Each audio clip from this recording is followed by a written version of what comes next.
at San Antonio, Department of Mathematics, Physics, and Astronomy.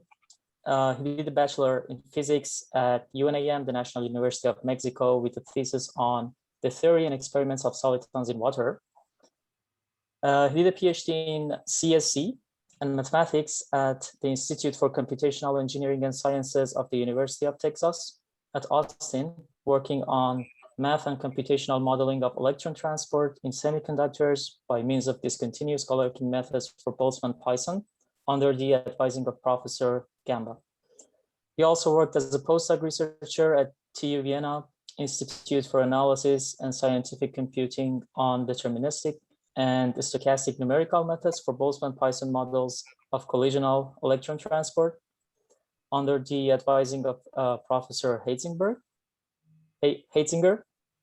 He also worked as a postdoc fellow at McMaster University Department of Mathematics under supervision of Professor Protas, working on mathematical modeling of non-equilibrium, electrochemical, and thermodynamic processes occurring on lithium-ion batteries, which was a joint work with Department of Chemistry and General Motors Canada.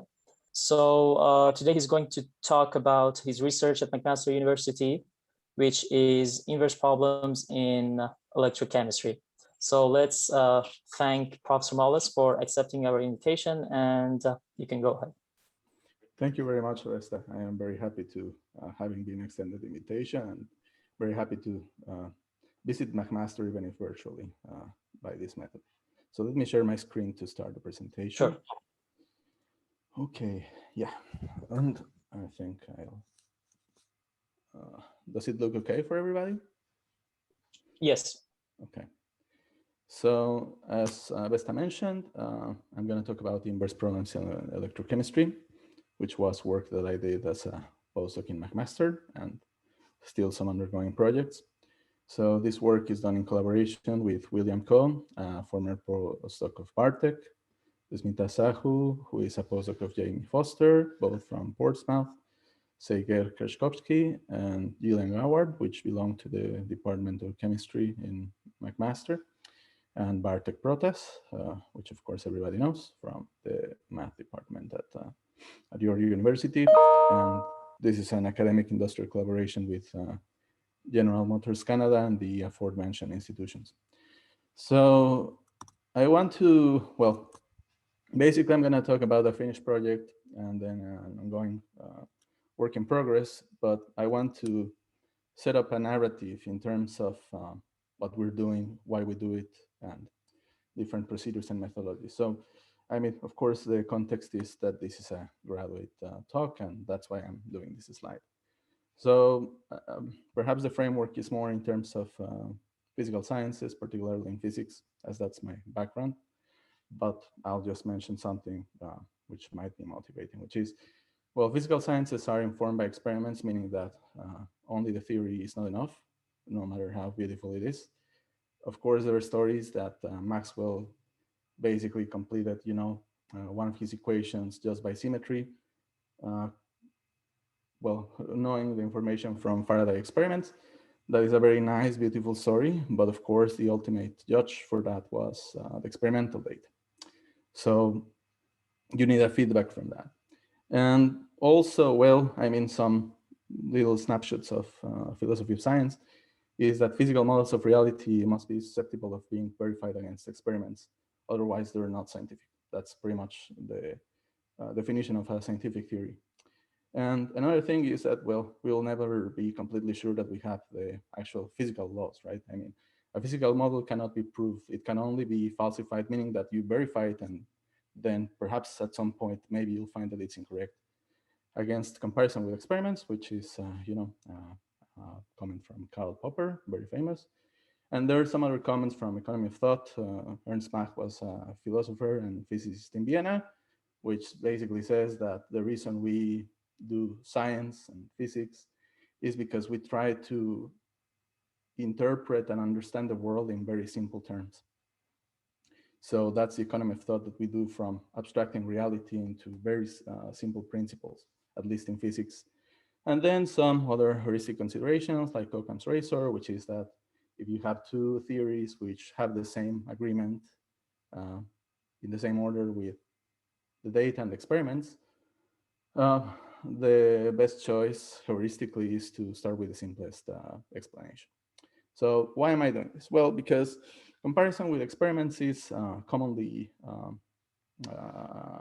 done in this set of projects. And the first question then is, how can we quantify the agreement of our physical model with the experimental data? And so, okay, this is a little bit abstract, but I'm trying to generalize it as much as I can for the purposes of the talk, which, okay, for example, we can do this by, let's say I have my data, I have a physical theory informed by some parameters, and then I have the observable predicted via this model. And then I can compare the agreement via this difference, which I'm going to call an error. Or I can even define so-called error functional, which can be the norm of this difference, right? So just to set up what are the quantities I'm defining, DO is an experimental data of a given observable quantity. Y is a predictive model. And I emphasize that the model can be either mathematical or computational. So the framework still stands for the talk of computational science and engineering, right? So O is denoting an observable to be predicted by the model. Perhaps Y is predicting a different quantity, yet the information that we have is on the experiment, and we basically observe it or infer it from this. I mean, this is something done in quantum mechanics very commonly. I know we're not going to talk about quantum mechanics, but I mean, we're abstractly defining this. And P is a parameter in our model, in our predictive model, which can be a scalar value, a vector value, or a function, which belongs to a parameter space that we're going to call capital P. Just some notation, this epsilon is the error, again, the parameter. And I mean, this is also something, you know, that tries to contain the both of the approaches that we will do, because on one hand, we'll do multi-objective optimization, but on the other, we do uncertainty quantification via Bayesian methods. And the first slide that you will see in an uncertainty quantification talk is related to this equation. And this error can come from many sources. The error can come from experimental measurement. It's possible. Well, in fact, it will always be there, even if it's small.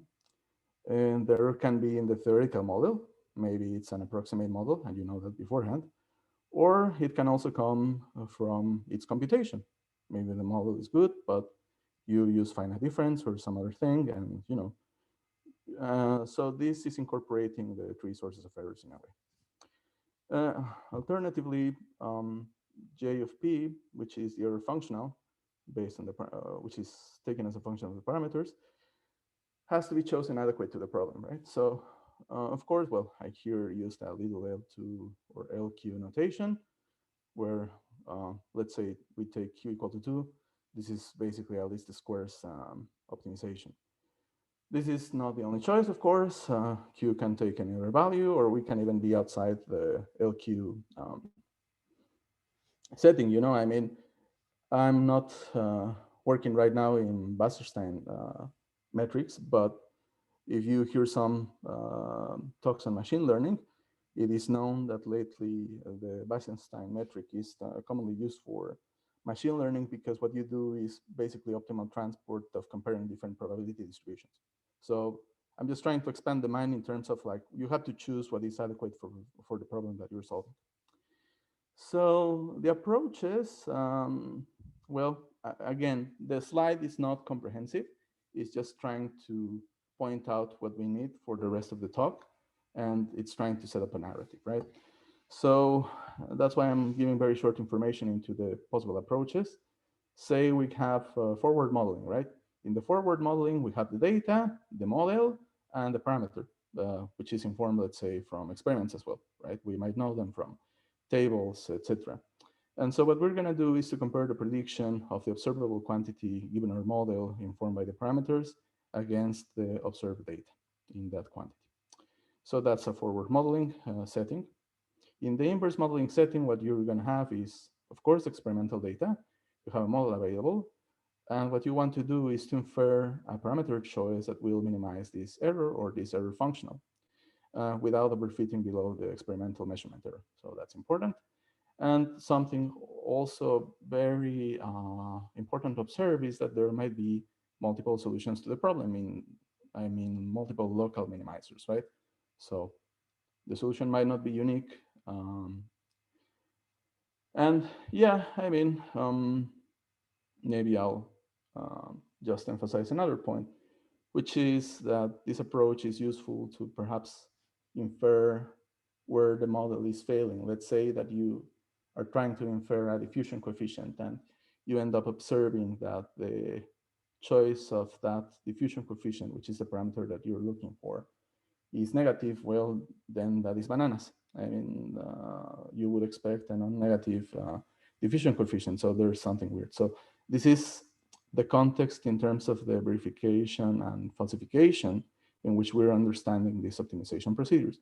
And we're going to work on inverse modeling of different kinds in this set of slides.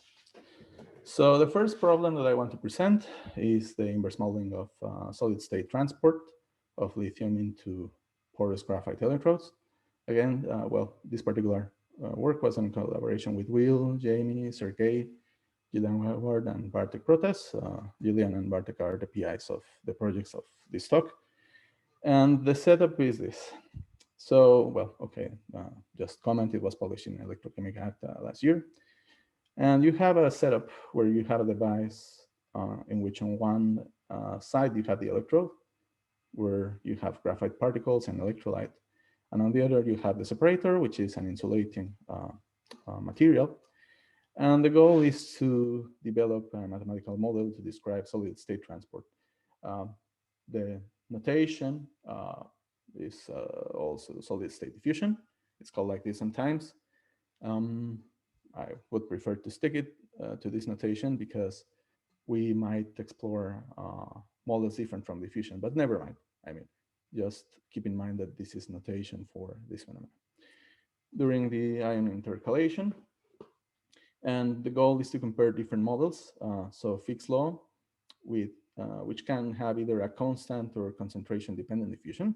So those are belonging to the family of diffusive models, and Cahn-Hilliard equation, which is slightly different. And the goal is to find parameter values so that the model fits the data of both lithium concentration and cell voltage. So I'm going to describe the setting and also comment on the model on different parts of the device. The first one is the electrolyte, where, okay, we have an electrolyte. And so it is described mathematically. So it's the part in green in terms of the device that I presented. Excuse me. So we have two quantities, which is the ion concentration and the electric potential. We can get some intuition into this. If you just consider this term, this is basically a diffusive equation for the concentration. You have another term, though, which is a J, which is a current. So you have this transport diffusion equation, if you want, where D is the ion diffusivity, T plus is the transfer number. And okay, so far so good. We have some intuition. The process of changing ion concentration can occur because of either diffusion or transport. So what's this ionic current density J, right? Well, okay. So what you have is in this part something similar to Ohm's law in the sense that the current is related to the electric field, and so we have a potential. So this is related to an electric field, and of course we have some K, which is the conductivity for the ionic conductivity. And then, I mean, also the gradients in concentration can create a current. So in this physical understanding, we have this model. There are, of course, some other quantities like the permeability, V appearing in here. And this condition is going to occur at the boundary. So this is for the purposes of a boundary condition, the partial derivative of J with respect to X, where we have Faraday's constant, then the BET, which is the surface area, and then G is a Butler-Balmer reaction rate, which occurs at the interface. So, okay, now we go to the next slide. So we care about the interface phenomena, and particularly the Butler-Balmer reaction. So we have this term G, which we're going to describe in more detail here. So it's proportional to this term, and then this other part. When you see Maxwellians, or actually when you see exponentials of something divided by RT, you can have the intuition that you have a Maxwell-Boltzmann distribution. And well, this eta quantity is called the overpotential.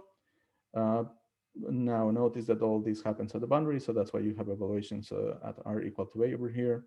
So you have the difference between the potential in the electrolyte, the potential in the solid, which is going to be this graphite thingy, and then the equilibrium potential, which is also evaluated at this boundary.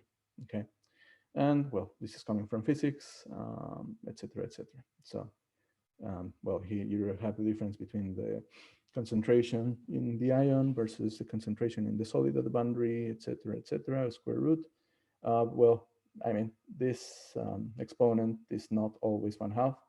I mean, for the purposes of the problem we're dealing with, it's a good choice, but it can have some flexibility, and it has to do with some conditions in the reactions.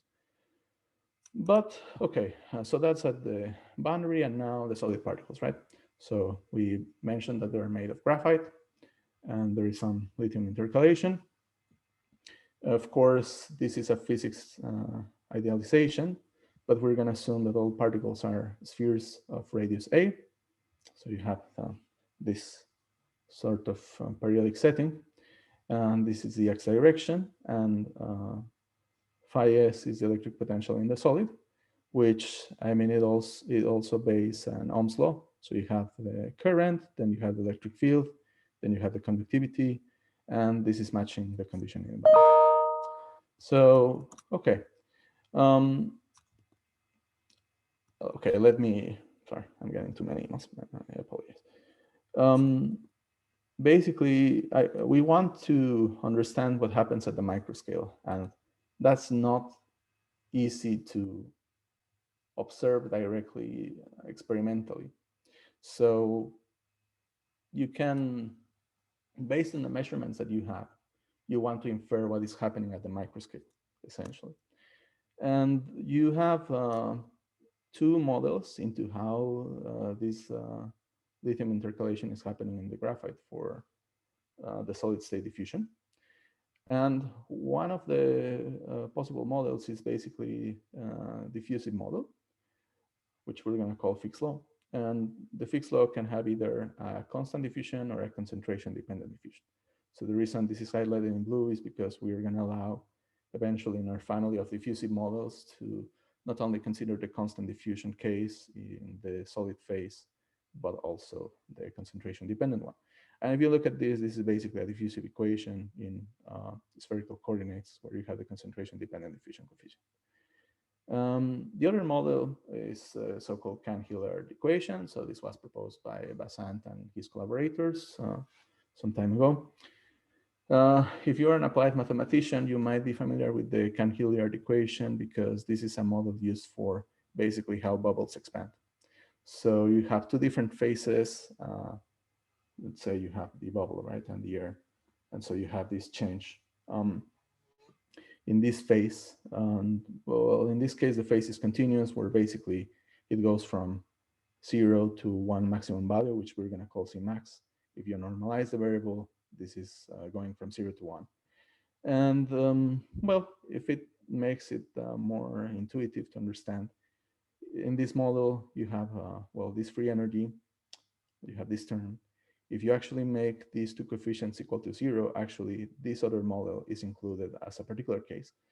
But there are two additional phenomena not considered in diffusion, which is the ion interaction, where omega is the related coefficient. And then there's also a penalty coefficient for the gradient terms. So here you have the gradient in spherical coordinates, and with a proportionality constant k. This kBt natural log, of course, it's screaming some sort of equilibrium Maxwell-Boltzmann situation. But okay, so I'm just saying that the diffusive model is a particular case of the Cahn-Hilliard equation, and we can also allow this coefficient to be concentration dependent, but for the purposes of the problem so far, we haven't done that. So in Cahn-Hilliard, we're going to assume constant, and even with that assumption, it's quite a good model.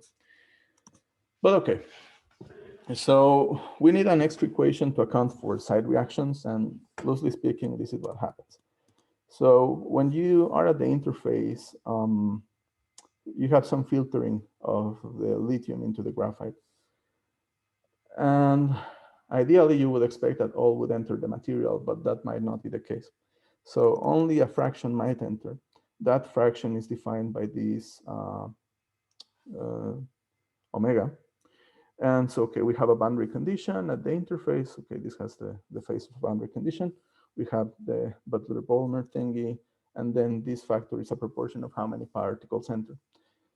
So the equation, which was proposed by Jamie Foster in our project on how to model the solid electrolyte interface, is that the rate of change of this layer, which is a ZI for this notation, is basically including a factor of 1 minus W, and where you have the Butler-Bolmer, and then you have A divided by 3. So the particular part of the modeling is that this W or omega has the form of a hyperbolic tangent, and the intuition it tries to give is that once you have saturation in terms of the concentration, where you reach the CS equal to C max, then you don't have the particles entering the electrode anymore. And so that's why on one hand you have the W, and on the other you have the factor 1 minus W. Gamma is a parameter to be determined, so we assume that we have this functional form, but this will be one of the parameters we'll be estimating by inverse modeling later on. And okay, so this is just a representation of this function for a case where gamma is much greater than 1. Okay, so far we have described the setting, the model. We're going to describe right now the methodology in terms of our inverse modeling approach. And later on, I'll show the experimental data that we have available, which has to be commented at least right now. So, okay, we're going to perform inverse modeling by multi-objective optimization. So the goal is to find parameters that fit the experimental concentration and cell voltage, which are available as measurements or data. So the parameters we're going to reconstruct is the BET surface area, the conductivity in the solid, the Butler-Bolmer reaction rate, which was a constant K0, the side reaction parameter, this gamma that we mentioned here, the diffusion coefficient in the solid, as we want to infer what happens in the microscale, and then for the case of Cahn-Hilliard, the chemical potential parameters, omega and K. For Cahn-Hilliard, this is constant. We can have models in both Cahn-Hilliard and the diffusive setting where this is function dependent or on the concentration. So we'll infer it in that case. So, okay, what we're going to do is to minimize these sorts of error functionals that I commented before, which are J rho, but there's a difference. And so this is important to comment, which usually in electrochemistry, what is more common to have are cell voltage measurements. So the measurements of concentration, especially changing with respect to time in a given profile, are, well, uncommon, and we're actually quite lucky to have in McMaster the experimental setting to perform those measurements. But this is more common. And so we're lucky to have these measurements. We're going to use both measurements of cell voltage and concentration in our optimization. And we'll perform the multi-objective optimization procedure, where basically we have convex combinations of these two functionals, each one of them related to a different observable.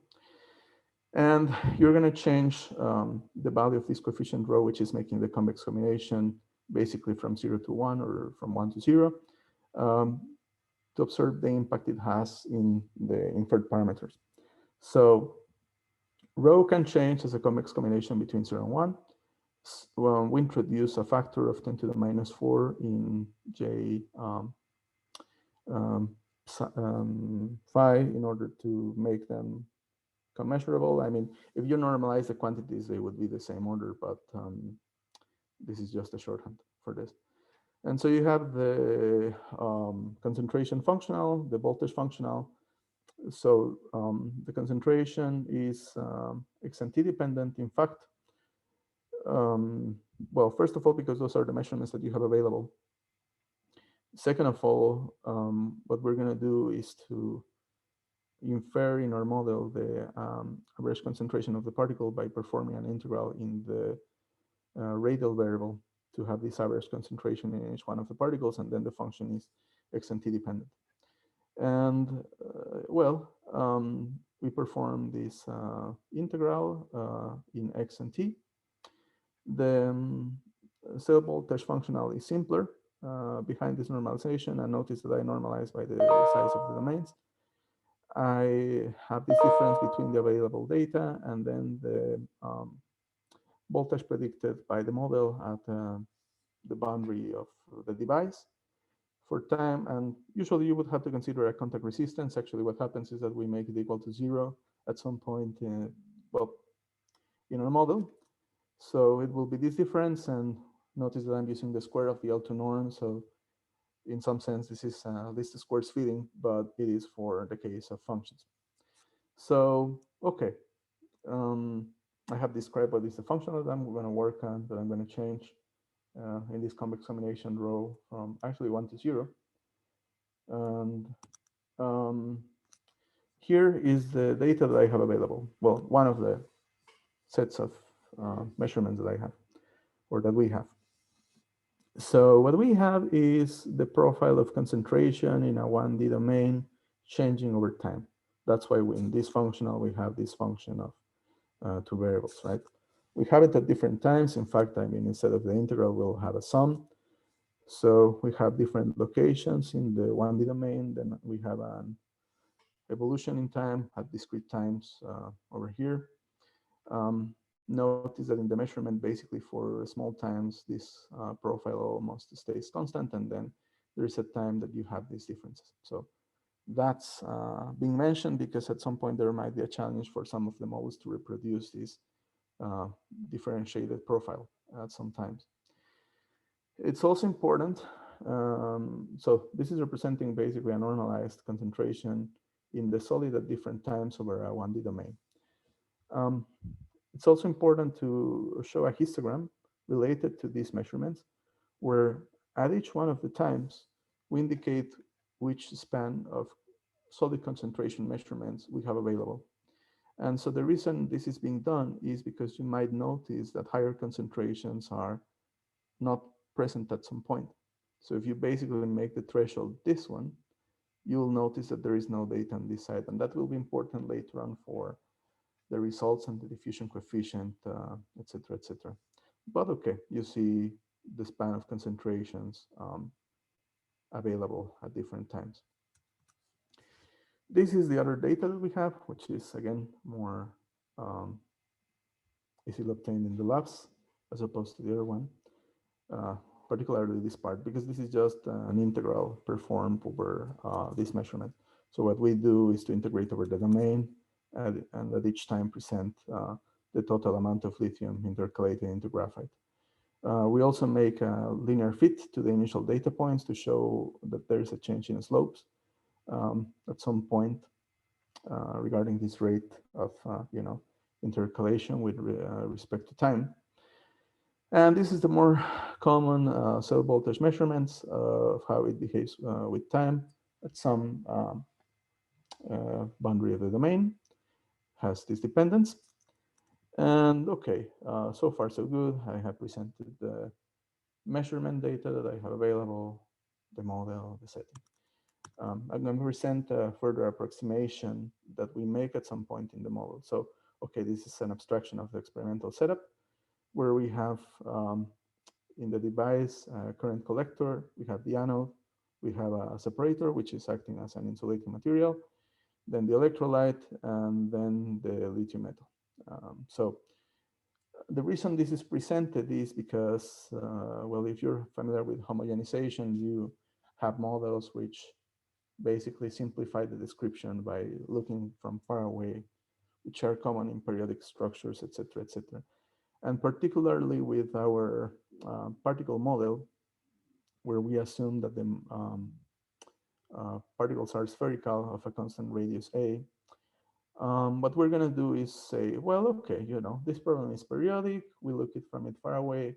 We might have a simpler description in this homogenized setting where, okay, the 1D variable remains the same, but then in this homogenized version, since, okay, we have this periodic phenomenon and so on, then it suffices to look for a description in terms of the radial variable, given the symmetry of the problem.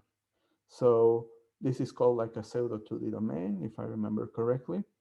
And it is an abstraction or a reduction of the experimental setting, which we simplified, and I mean, it's a nice model actually. So here we have the boundary for the anode, and here, well, the boundary for this component, etc. So yeah, so I just wanted to emphasize that we have this pseudo 2D domain in the homogenization approximation, and so on. Okay, we need one more information, which, if you remember, at some point in the equation for the boundary, we talked about an equilibrium potential. So this is the dependence that it has with respect to the normalized concentration in the solid. And well, the way we're going to obtain it or approximate it is to approximate this equilibrium potential by basically doing a filtering of the cell voltage profile obtained when you charge the devices at a C over 100 current rate. So you have the data, then you do some sort of smoothing using MATLAB, and that will be used as the equilibrium potential for the case of the graphite. Just to comment on some other parameter models that might be appearing in there. I mean, those are fixed and not related to the ones we're inferring, or there might be some good initial guesses for what we're doing. So the first part is to just focus on a traditional single objective optimization just for the cell voltage. And the reason we're doing it, it's not only because it's a traditional optimization approach, but also because this is the more common experimental data available in labs. So let's say that I just optimize the difference between the model and the data for the cell voltage, right? So basically the cell voltage will be my only observable. And that means that in the convex functional, the choice would be rho equal to 1 to have just this J rho. Well, the numbers are smaller, partly because of the scaling that we did. But what is important is to focus on these differences according to each model, because this is showing up when you're minimizing the cell voltage measurement, which model is performing better, right? So, well, I mean, Fickian usually is an underperforming model. Cahn-Hilliard actually does a good job, etc. And there is something that I have to describe later on, which is we mentioned that the concentration-dependent diffusion might be used in the Fickian setting. And what we're calling Fickian is basically constant diffusion. We might allow some function dependence for the concentration-dependent diffusion. And we're going to do that via splines. So the notation of 135 is related to splines. But, well, if you just compare basically the constant diffusion versus Cahn-Hilliard, clearly this one is doing a better job. Then you have to be careful into comparing them once you use more and more splines, because I'll have to describe that in a second, but essentially, when you do more splines, you can do a good job for the diffusive models. So this is a table where I'm presenting some of the results that we have. And I'm going to show first how Fickian diffusion with constant diffusion, which is called Q naught in my notation, is performing versus Cahn-Hilliard in the concentration measurements. So yeah, sorry, I used some other slides. Sorry about that. Yeah, so okay, this is showing basically the performance in the concentration in this setting, where we notice that Fickian diffusion with constant diffusion is not doing a good job eventually. So usually what happens in these different models is that up to this time, they do a good job. And then they might have a difficulty with the non-constant profile. And at some point, I mean, clearly there is an overestimation and underestimation on some areas of the device for longer times. So that's one of the difficulties. Cahn-Hilliard, on the other hand, does quite a good job. Actually, just incorporating one of the observables, even with a constant diffusion assumed. It has to be commented that Cahn-Hilliard can have also non-linear diffusion or concentration-dependent diffusion, but it does quite a good job. And again, so I'm going to give the Fickian family of diffusive models a chance by saying, okay, maybe you did a bad job because your diffusion coefficient was constant, but what if I let you be concentration dependent, right? So if I allow that, and then basically I use spline interpolations, but I use more and more splines adjacent to each other. So which is the notation that is represented. Let's see how you perform. And the thing is that I will include, since now, well, this is a function, but it can be defined by means of a finite number of scalar parameters, which are namely the points in the spline and the values. So I'm going to perform an optimization where I will allow also these values to be defined, which are scalars anyway. And I will see the job that they perform when they are compared against the data. So yeah, before I only allow the constant diffusion coefficient, but now I'll do the change. And this is the result. So this was the result of the optimization just with constant diffusion coefficient. Q1, Q3, and Q5 are basically the notation for the increasing number of splines in the representation. So the vertical lines are drops that are expected from previous experimental literature in terms of the solid diffusion as a function of the concentration. So we're able to predict one of the drops. There is something else to be commented though, which is that the reason we're shading this region is because we don't have concentration measurements available for this high concentration regime. So we're trying to emphasize that to say, well, I mean, in a way, we're also limited by experiments. I mean, you cannot expect me to do a good job on modeling this part of the diffusion if I don't even have data for this part, right? For this high concentration regimes. So it's just trying to emphasize this difficulty, which is inherent to experiments, but you know, such is life. And yeah, we're doing a good job obtaining one of the drops, etc. Now, in this fighting chance that I'm giving to Fickian diffusions with concentration dependence, well, okay, maybe I deal with the situation a little bit better with times after 10 hours. But eventually I'll run into an issue with Q1. With Q3, well, okay, I have this under overestimation again. And with Q5, okay, it's the best one of the performing models, which you would expect just by the number of parameters that you're including from there. This is another figure, which is basically representing the behavior of in the device of the electrolyte concentration and the voltage as a function of time. So the flowing time, just to emphasize, is represented by the change from red to blue. So we start with red, we go to blue. It's kind of like an up and down kind of movement. But I mean, it's also interesting to notice the correlation between the electrolyte concentration and the behavior in the voltage. So this is done for the Q5 model, just to give more information about it. And yeah, in this single objective setting, let me know how much time I have, because unfortunately I'm not aware of the timer, and I want to. We have 10 more minutes before a Q&A session. Okay, I'm sorry about that. So I'll try to go quickly. So, well, this is the results that we have for the single objective optimization. So this is the behavior against the data of the different, basically total concentration plot that I showed versus time. So clearly some models are working better, like Cahn-Hilliard in this setting. Notice that these models, except for Fickian, they are constant profile, but Fickian does a bad job because it's far away, even if it's not constant.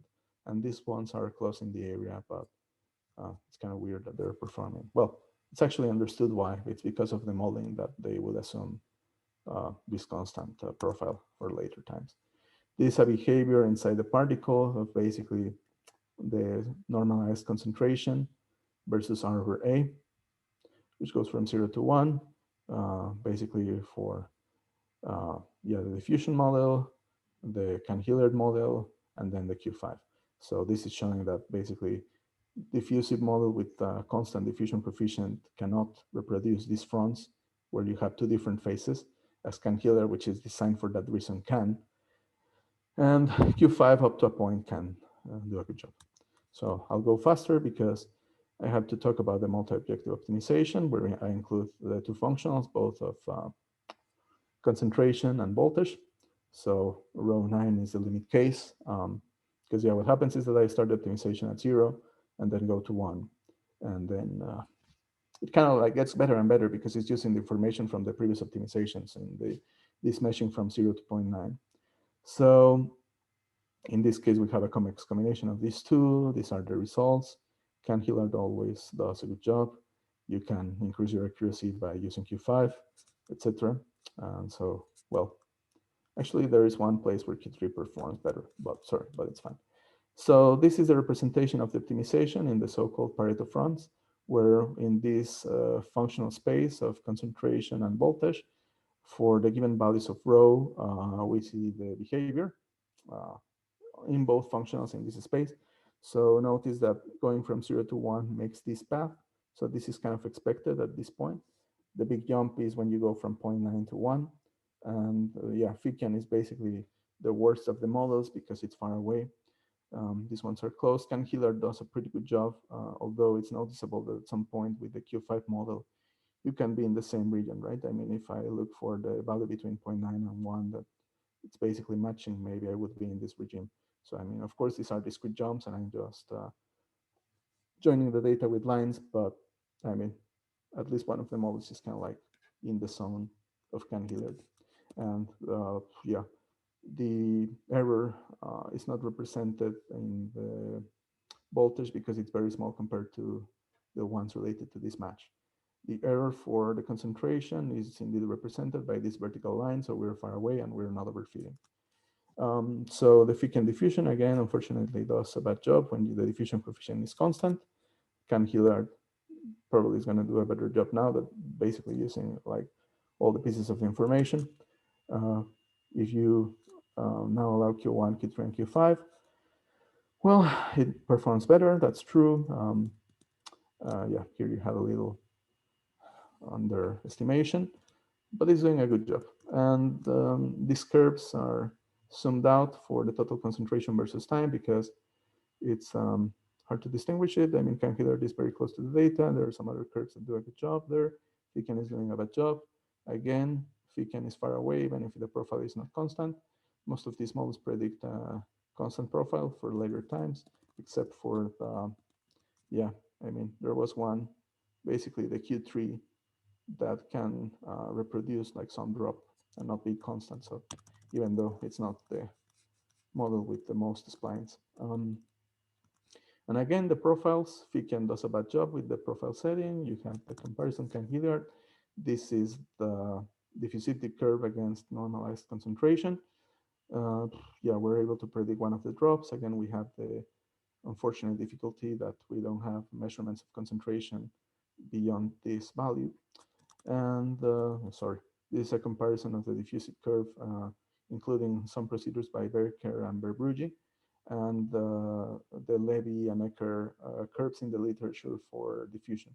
So, I mean, it's a comparison against the data that we have on this. And I mean, one of the things that we can reproduce one of the drops. This slide is not important. This is just a table comparing the behaviors, but I think, excuse me, the Pareto fronts do a pretty good job into presenting this. And This is more info that you can find in the paper regarding the parameters found as functions of the convex combination parameter rho in this part.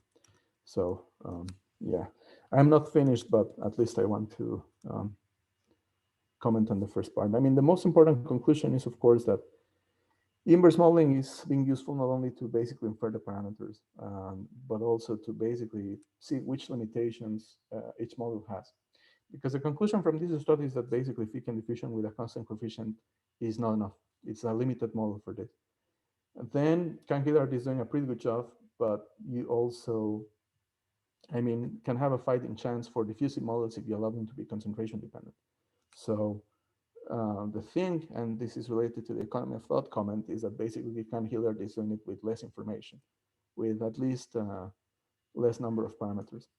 And yeah, I mean, some other conclusions, which are, well, yeah, the interesting thing is that we're using this SCI model proposed by Jamie, so that was new from the theory. I think the most important or cool part of this project is that we are able to infer information from the microscale by having data that only belongs to the microscale. That's nice. I mean, the fact that you're able to study the diffusion or the phase behavior in the particles by having measurements which are in the scale of X but not of R, that I think is very nice. And also, again, I mean, inverse modeling is a procedure that you use to falsify models, right? You don't verify if they're, I mean, you can't prove if it's right, but you can falsify them. That's why you do the comparison against the data. Perhaps I think I have made my points in the plots before, so maybe I don't need to comment too much on this part, maybe in the question session. But, well, some possible future work, this is what is performed by Jamie and, sorry, with Bartek, his postdoc, Lindsay Daniels, I think that's the name of the new postdoc. And yeah, so I mean, this is of course avenues for further work, which I think they're studying the Butler-Volmer. They can comment probably more.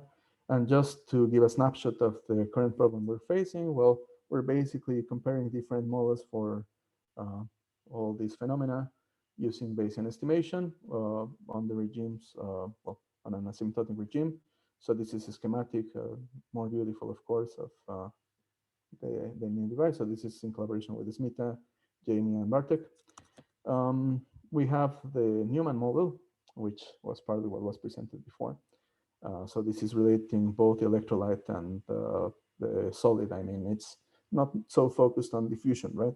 But you can have still the micro scale thing. So this is the standard model in the discipline. But if you are in an asymptotic regime where basically the open circuit voltage is very large compared to the thermal voltage, which in mean, well, if you basically do a dimensional analysis of this model, you can find these 8 important parameters. One of these parameters is lambda. In this asymptotic regime of interest, you can derive models of increasing order in terms of the asymptotics that do a better job in, well, although being simplified to describe the physics of the problem. So I'm sorry, I don't have too much time. This is comparing the different models, the Newman, the CSPM, and the SPM, which parameters are appearing in there. This is in the non-dimensional setting where you have these non-dimensional parameters. If you go to the dimensional setting, you have 2 for SPM, and that is because the R appears as a quotient, so actually you can only estimate one of them on the knowledge or assumption of the other. And these are the parameters for CSPM and DFN. I'm just going to quickly present the single particle model, which is simplified. I think there is some R dependence removed at some point. You have to solve these equations to get the half-cell voltage. The corrected single particle model, as in an asymptotic model, you will have to solve the first one, and then you would introduce a correction, which is related to the voltage, and then you infer the voltage curve, which again, those are usually the most common data. This problem is similar in the sense that now we'll have only the cell voltage measurements. We'll do a traditional optimization problem. Well, in the knowledge that actually single particle model only needs one parameter, either dimensional or dimensional, after the observation.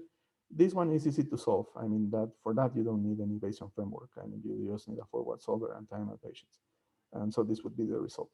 The one that is difficult to compare is basically the CSPM. And the comparison is done for two reasons.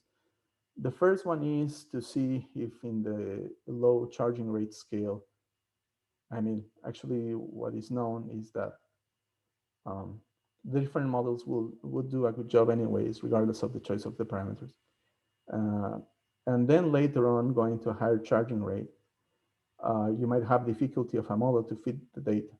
And so it might, in this optimization procedure, infer parameters in order to match the experiment that are far away from the original values. So in here, it's like a mimicking where our data is actually computational model data, not experimental data. And we're comparing these different models, especially CSPM versus Newman via Bayesian procedure.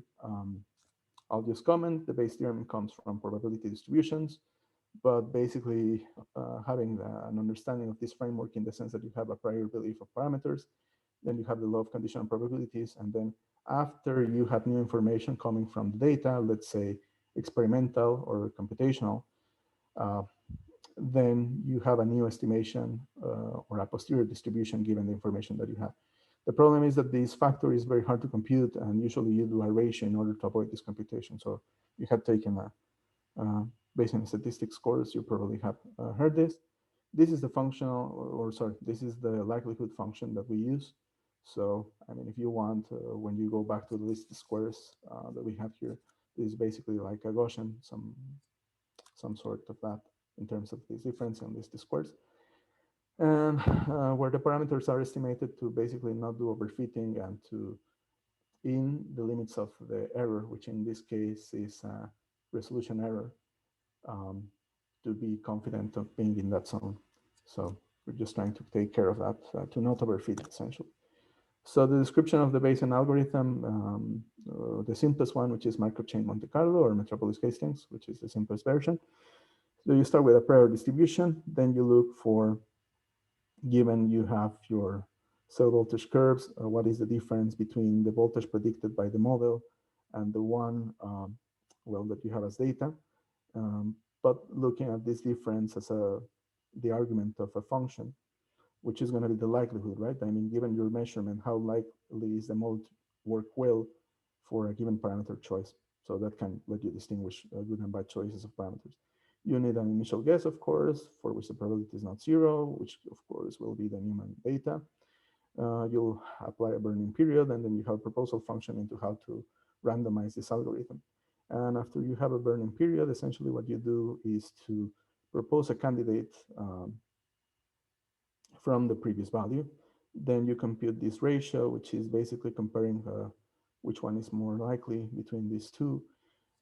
This is basically saying the following. If you are actually minimizing the functional, you're immediately accepted to the club. But if you don't, you are given a chance via a random probability, which is computed in here. And then if you're lucky, maybe you'll be accepted. If not, you, well, simply are denied and the value stays the same. So that's pretty much it. And after you do this procedure for a large number of samples, let's say 10 to the 4 or 10 to the 5, then you calculate the mean, where of course, well, you can exclude or not the burning period. It depends on the particularities of your problem and also your choice. There's a debate on that, and I mean, I'm not going to talk about that. And then you have the posterior function, which is obtained from histograms after sampling or a kernel density estimation. This is just a show of the estimation of some physical parameters, which are normalized by basically the charging rate because they're proportional to it.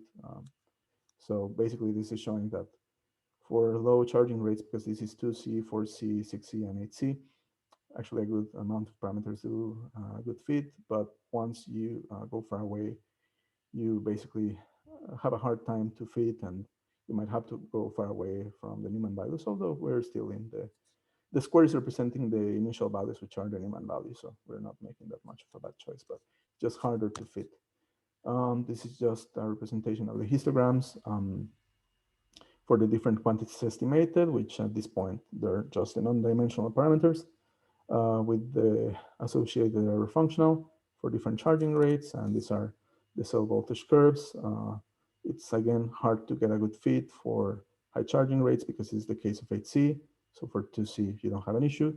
And these are just the differences. So I have not taken a norm of the Newman data, which is taken as the data to fit, and then the model's CSPM with different parameter choices. So sorry I went too rushed into this, but I would like to thank you again for inviting me to the seminar. It's been a pleasure, and I'm happy to visit McMaster, even if virtually, and thanks again for listening. Thank you, Jose. That was a great talk. So I think we have a few minutes left for a Q&A session. So please jump in if you have any questions. Hi, thank you. Can you hear me? Yeah, sure, of course. Okay, so I have some questions. The first one is that you said that you can only find one local minimum, and you are sure that it is the global minimum? Well,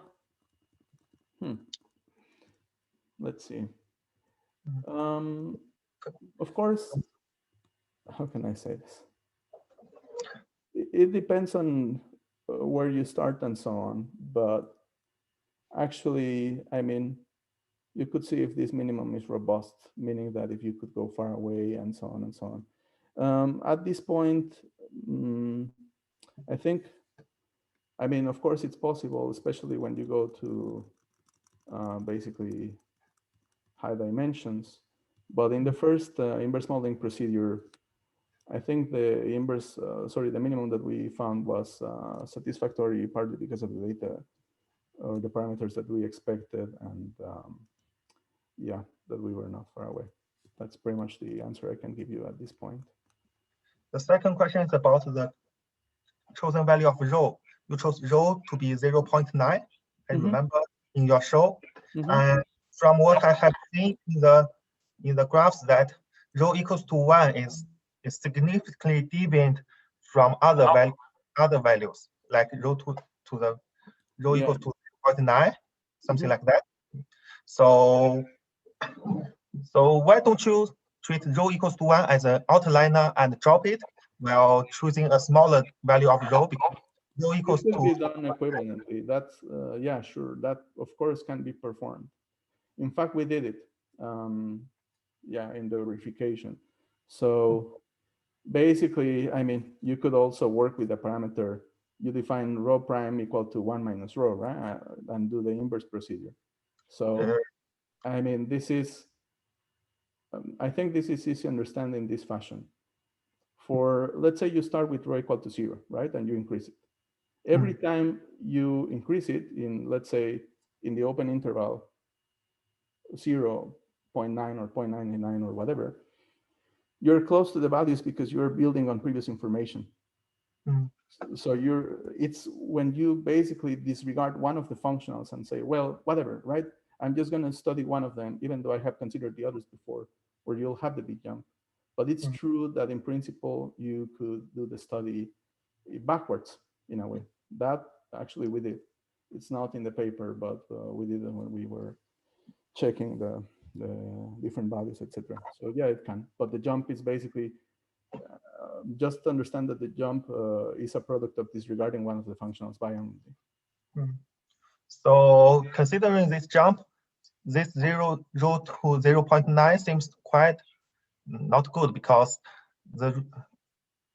in my opinion, it is better to choose the rho in the middle of the range, because this 0.9 strength is significantly affected by rho equals to 1.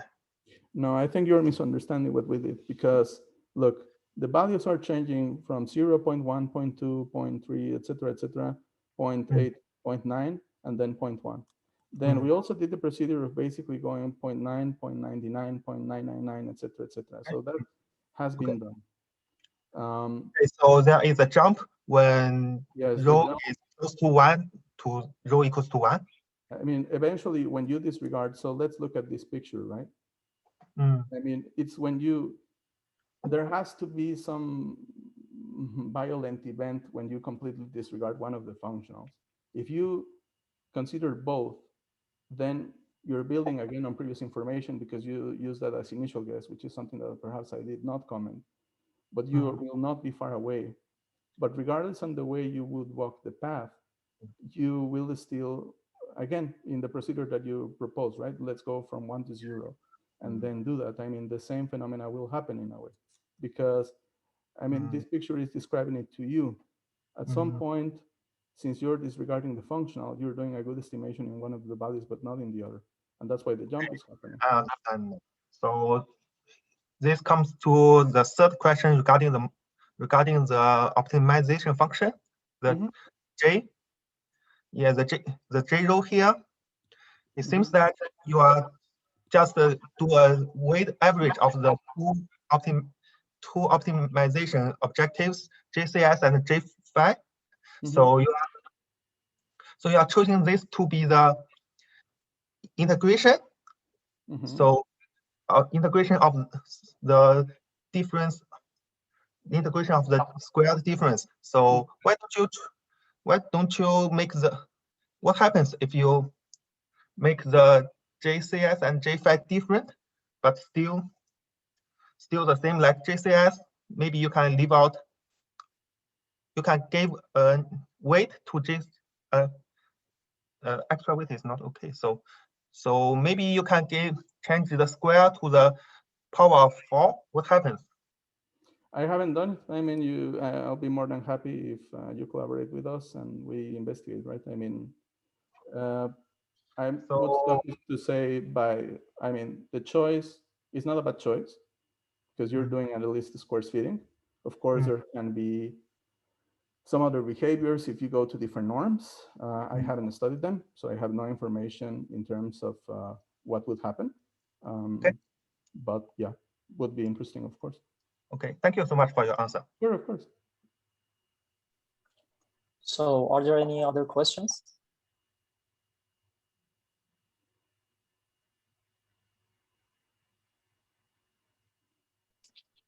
Okay, so if not, our time is up. So let's thank again Professor Morales for accepting our invitation and for the great talk. And thanks for joining the seminar. Have a good day, everyone. Thank you. And thanks for inviting me. See you guys. See you.